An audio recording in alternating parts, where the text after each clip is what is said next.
everyone, I'm back with this ramen noodle recipe. Starting from this video, I'm gonna try to attempt to talk a little more casually, so let's get started, shall we?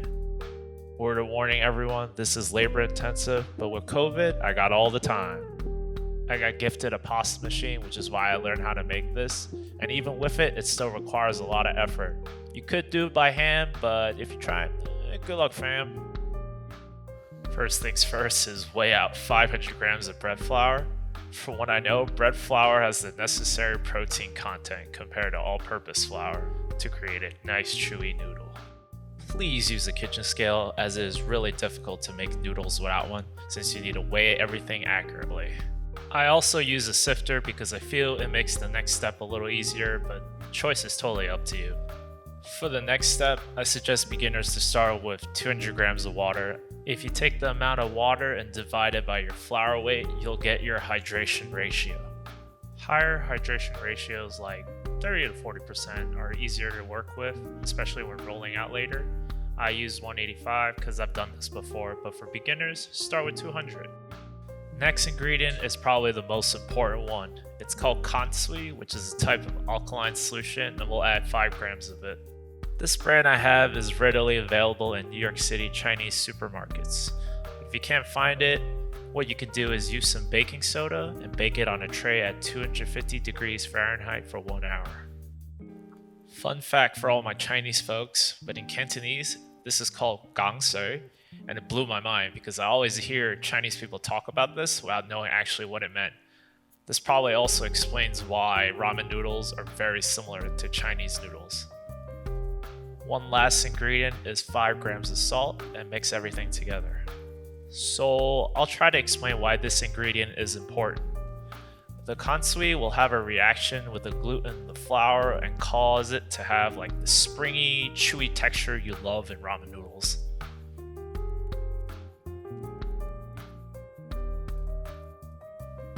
One optional ingredient you can add is riboflavin or vitamin B12. It is a yellow food dye and you only need a little bit of it. It makes the noodles have a bit more of a ramen look, and many noodle companies add it, so the choice is up to you.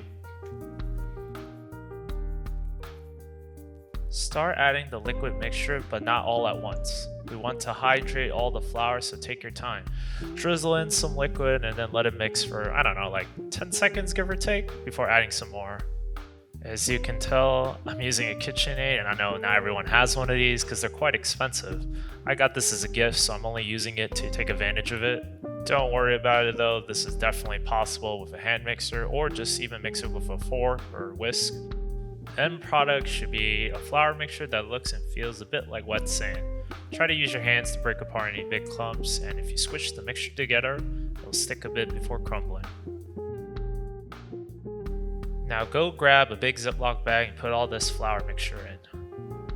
We want to squeeze out as much air as possible before zipping it back up, and then let this rest for 30 minutes. After letting it rest for 30 minutes, let out any leftover air and go grab a clean pair of socks before starting to knead it. Sorry guys, no free feet pics. I goof here as you can see because there was still leftover air in the bag. It could have exploded, but I'm glad it didn't. Would have made for a funny blooper though, not gonna lie.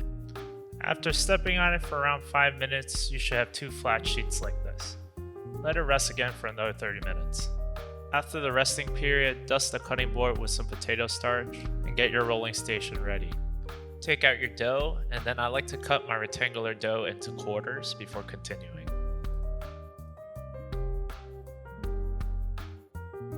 Alright, time for physical labor as we need to roll the dough thin enough in order to fit it into the pasta machine.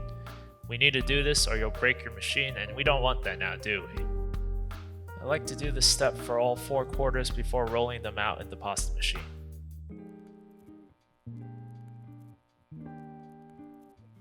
When your dough is thin enough, start feeding it to the pasta machine at the widest setting. If at any point you feel a lot of resistance, reverse the dough and use the rolling pin to thin it out some more.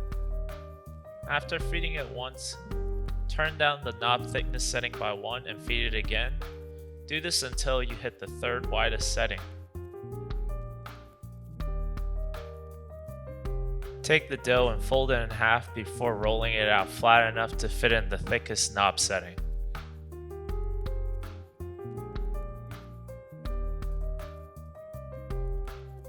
This process is called laminating the dough, and it helps elongate and align the gluten, as you can see from the white lines here. This will help develop it into a more springy, chewy noodle. We're near the final stretch. I know this is really long, but bear with me. Take your laminated dough and put the folded end through the pasta machine first and start rolling it to your desired thickness. My personal preference is knob number 4 on my Mercado pasta machine, but choose what you want.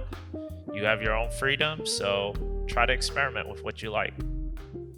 Here it is, my favorite part, which is to actually cut the noodles. Try to feed it as straight as possible, and near the end, I like to grab the noodles so I can fold them a little easier later.